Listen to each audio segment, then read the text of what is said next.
ईशा अभी 12 साल की ही थी, 8वीं क्लास में पढ़ती थी। इस उम्र में ईशा को जीव जंतुओं की खोज करने का, उनके बारे में जानने का शौक हुआ। जैसे कौन सा जीव कहाँ रहता है, वो क्या खाता है। इसलिए ईशा ने एक दिन जंगल में जाने का सोचा।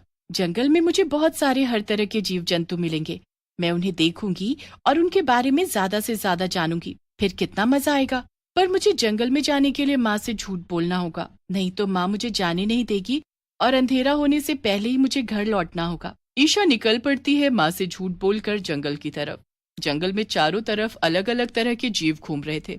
उन्हें देखकर ईशा बहुत खुश हुई। मैं बड़े होकर एक किताब लिखूंगी और उस किताब में उन सब जीव जंतुओं के बारे में लिखूंगी। कितना अच्छा लगता है इनके बारे में जानना। ईशा धीरे धीरे आगे बढ़ती जा रही थी। तभी ईशा को कुछ अजीब सी आवाज सुनाई दी। ईशा बड़ी उत्सुकता से आवाज के पीछे भागी। वो आवाज एक गुफा के अंदर से आ रही थी। गुफा में बहुत अंधेरा था। ईशा फिर भी उस अंधेरी गुफा में घुस जाती है। तभी अंधेरे में उसे कोई काट खाता है। ईशा जोर से चिल्लाती हुई गुफा के बाहर आ जाती है। आह, आह, ये मेरे हाथ पर किसने काटा? बहुत दर्द हो रहा है मुझे। अरे ये क्या, मेरा हाथ नीला क्यों पड़ता जा रहा है? ओह, कहीं किसी जहरीले कीड़े ने तो मुझे नहीं काट लिया। शायद हो सकता है मुझे इस गुफा से दूर रहना होगा, पर इसका क्या करूं? माँ ने देख लिया तो बहुत डांट पड़ेगी। ईशा हाथ को छिपाकर अपने घर पहुंच जाती है। रात को खाना खाकर ईशा सो जाती है, पर आधी रात को ईशा को कुछ अजीब लगता है, इसलिए उसकी नींद टूट जाती है। रात भर ईशा सो नहीं पाती। सुबह होते ही ईशा रोज की तरह स्कूल जाती है। आज ईशा का पढ़ाई में बिल्कुल भी ध्यान नहीं था। ईशा, ईशा, क्या हुआ तुम्हें? आज तुम्हारा ध्यान कहाँ है? सामने टीचर पढ़ा रही है और तुमने उनकी एक बात नहीं सुनी। कौन सी दुनिया में खोई हो? आज मेरी तबीयत कुछ ठीक नहीं लग रही, बस और कुछ नहीं। तभी टीचर ईशा को खड़ा कर देती है। तुम खड़ी हो जाओ। और जब तक मैं ना बोलूं बैठने को तो बैठना नहीं, बिल्कुल भी, समझी? पढ़ाई पर बिल्कुल भी ध्यान नहीं है तुम्हारा। टीचर के जाते ही क्लास के सभी बच्चे ईशा को चिढ़ाने लगते हैं। उन्हीं सब में एक काजल नाम की लड़की थी जो ईशा को कुछ ज्यादा ही चिढ़ा रही थी। स्कूल की छुट्टी के बाद इधर उधर ध्यान देने से अच्छा है कि तुम अपनी पढ़ाई पर ध्यान दो। वो तुम्हारे कीड़े मकोड़े तुम्हें पास नहीं कराएंगे। जब देखो उन कीड़े मकोड़ों में ही घुसी रहोगी। हंसती हुई काजल अपने घर चली जाती है। रात का वक्त था, ईशा को नींद नहीं आ रही थी। उसे काजल की बातें सोने नहीं दे रही थी। उसने मेरे जीव जंतुओं के बारे में ऐसे कैसे बोला? उसे पता नहीं है कि ये जीव जंतु मेरे कितने करीब हैं। उनके बारे में मैं बुरा नहीं सुन सकती। ईशा को बहुत गुस्सा आता है। तभी ईशा चुड़ैल मकड़ी में बदल जाती है और आधी रात को चुपचाप काजल के घर पहुंच जाती है। उठ जा, तू मेरी नींद हराम करके आराम से कैसे सो सकती है? उठ, नहीं तो लात मारकर उठाऊंगी। कौन है? सोने क्यों नहीं देते? मुझे सुबह जल्दी उठकर स्कूल भी जाना होता है। जैसे ही काजल की नजर मकड़ी पर पड़ती है तो उसके डर के मारे पसीने छूटने लगते हैं। कौन हो तुम? देखो मैंने कुछ नहीं किया, मुझे तुम कुछ नहीं करना। मुझे मेरी माँ के पास जाना है। माँ के पास नहीं, मैं तुझे जहन्नुम पहुंचाऊंगी। काजल भागने की कोशिश करती है, तभी पीछे से मकड़ी अपने जाले से उसे बांध देती है, पूरा ऊपर से नीचे तक, और उसे उठाकर जंगल में ले जाती है। जिस गुफा में उसे किसी कीड़े ने काटा था, बस वहीं फेंक देती है। सुबह होते ही ईशा साधारण लड़की बन जाती है। ये मैंने ठीक नहीं किया, मैं तो ऐसी नहीं थी, पर ये सब मैंने जानबूझकर नहीं किया। अब मैं किसे बताऊं कि मैं एक मकड़ी बन जाती हूँ? कौन मेरी बात पर यकीन करेगा? मैंने काजल के साथ सही नहीं किया। अगर ये बात किसी को पता चली तो मेरे लिए ठीक नहीं होगा। मुझे चुप रहना होगा। ईशा क्लास में चुपचाप पढ़ रही थी। तभी पीछे बैठा अंकुर चुपचाप ईशा की किताब पर बहुत सारी स्याही डाल देता है। ये तुमने क्या किया? देखो मेरी सारी किताब खराब कर दी तुमने। अब मैं कैसे पढ़ूंगी? क्या बात है, कैसे शोर मचा रखा है तुमने? टीचर जी देखो ना अंकुर ने क्या किया, इसने मेरी किताब खराब कर दी सारी। मैंने कुछ नहीं किया, ये उसने खुद किया है और नाम मुझ पर लगा रही है। वैसे भी पता नहीं आजकल इसका ध्यान कहाँ रहता है। ईशा ध्यान रखा करो जरा। ईशा सब जानती थी कि ये सब अंकुर नहीं किया है। ईशा जब अंकुर को वॉशरूम जाते देखती है तो वो भी उसके पीछे पीछे चली जाती है। अंकुर वॉशरूम में हाथ धो ही रहा होता है कि तभी सामने लगे शीशे पर उसे एक मकड़ी चलती दिखाई देती है। तभी वो मकड़ी धीरे धीरे बड़ी होती जाती है। आ, ये क्या है? ये मकड़ी तो बड़ी होती जा रही है और ये तो चुड़ैल जैसी दिखती है। मुझे भागना होगा यहाँ से। मकड़ी फौरन अंकुर का पैर जाले से बांध देती है, उसे भागने नहीं देती।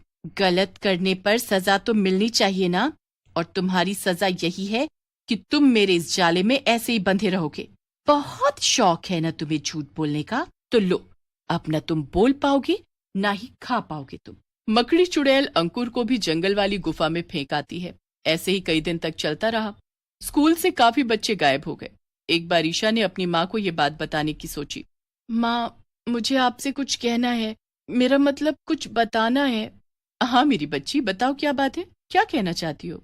यही कि कोई इंसान मकड़ी बन सकता है, मतलब चुड़ैल जैसी दिखने वाली बहुत बड़ी मकड़ी। ऐसा तो बस कहानियों में ही होता है, सच में नहीं। और तुम ऐसी बातें क्यों कर रही हो? लगता है आजकल तुम मकड़ी पर कुछ ज्यादा ही सर्च कर रही हो, हाँ? इसीलिए तुम्हारे दिमाग में मकड़ी घूम रही है। अब ये सब बातें छोड़ो और सो जाओ, क्योंकि कल तुम्हें स्कूल जाना है ना।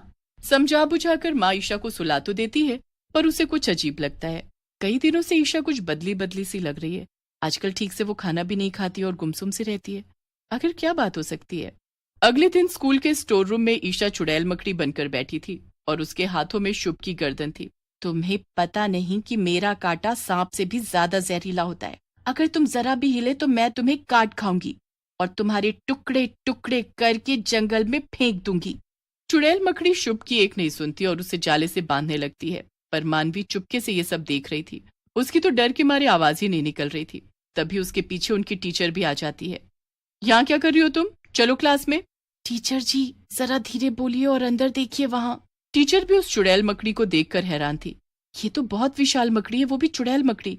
ये कोई साधारण मकड़ी नहीं लगती, पर ये उस बच्चे को बांधकर कहाँ ले जा रही है? मकड़ी पीछे के दरवाजे से शुभ को लेकर भाग जाती है। टीचर और मानवी दोनों उसका पीछा करते हैं। मकड़ी अपना काम करके वापस लौट रही थी कि तभी टीचर और मानवी उसे मकड़ी से ईशा में बदलते हुए देख लेते हैं। ये तो मेरी सहेली ईशा है, ये मकड़ी कैसे हो सकती है? इसका मतलब स्कूल से जो भी बच्चे गायब हुए वो सब ईशा ने मकड़ी बनकर गायब किए। मैं ये सब ईशा की माँ को बताने जाती हूँ। मानवी ईशा की माँ को सब बता देती है। तभी मैं सोचूं कि मेरी बेटी कई दिन से कुछ बदली बदली सी लग रही है। ओह, मैं अभी ईशा से बात करना चाहती हूँ, चलो मेरे साथ।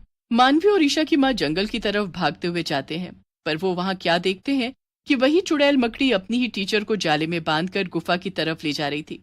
तभी पीछे से माँ आवाज लगाती है, रुक जाओ, छोड़ दो अपनी टीचर को। मुझे पता है कि तुम मेरी बेटी ईशा हो। अब बताओ मेरी बच्ची, ये सब क्या और कैसे हुआ? माँ, मुझे बहुत दर्द होता है, तभी मैं ये चुड़ैल मकड़ी में बदल जाती हूँ और मुझे खुद नहीं पता होता कि मैं ये क्यों कर रही हूँ। मुझे बचा लो माँ, मुझे बचा लो। मकड़ी टीचर को छोड़ देती है।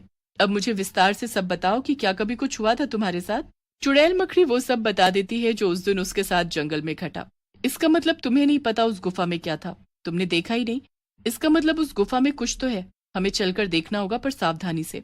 तीनों अपने अपने हाथ में एक एक लकड़ी पकड़ लेते हैं अपनी सुरक्षा के लिए, और ईशा की माँ 2 लकड़ियों को रगड़कर उससे आग निकालकर एक लकड़ी की मशाल बनाकर उसे जला लेती है। सभी लोग गुफा में घुस जाते हैं। गुफा के अंदर का नजारा देख सभी हैरान थे, क्योंकि गुफा में एक और बहुत बड़ी मकड़ी थी। उसी ने सभी बच्चों को अपने बड़े से जाले में कैद कर रखा था। तुम्हारे बारे में बहुत सुना था, पर आज देख भी लिया, मुझे सब समझ आ गया। तुमने मेरी बेटी के हाथ जहरीला डंक चुभाया और वो तभी से तुम्हारे इशारे पर ये सब करती आ रही है। इन सभी बच्चों को आजाद कर दो, जाने दो, नहीं तो मैं तुम्हें जला दूंगी। मैंने किसी का क्या बिगाड़ा? मैंने तो कभी किसी को परेशान भी नहीं किया। फिर ये तुम्हारी बेटी मुझे और मेरे बच्चों को इस गुफा में परेशान करने क्यों आई? अगर उन्हें कुछ हो जाता तो मैं उनके बगैर कैसे जीती? देखो, मैं किसी को नुकसान पहुंचाने नहीं आई थी, मैं तो बल्कि इन सभी जीव जंतुओं से बहुत प्यार करती हूँ। बस इनके बारे में ढेर सारी जानकारी जुटाने के लिए जंगल आई थी, न कि तुम्हें और तुम्हारे बच्चों को नुकसान पहुंचाने। विशाल मकड़ी को सब समझ आ गया था, इसलिए वो ईशा को एक पौधे की पत्ती देती है और उसे खाने को बोलती है। उस पत्ती को खाते ईशा पहले जैसी हो जाती है और विशाल मकड़ी सभी बच्चों को आजाद कर देती है। सभी लोग जंगल से हंसी खुशी ठीक ठाक बाहर आ जाते हैं।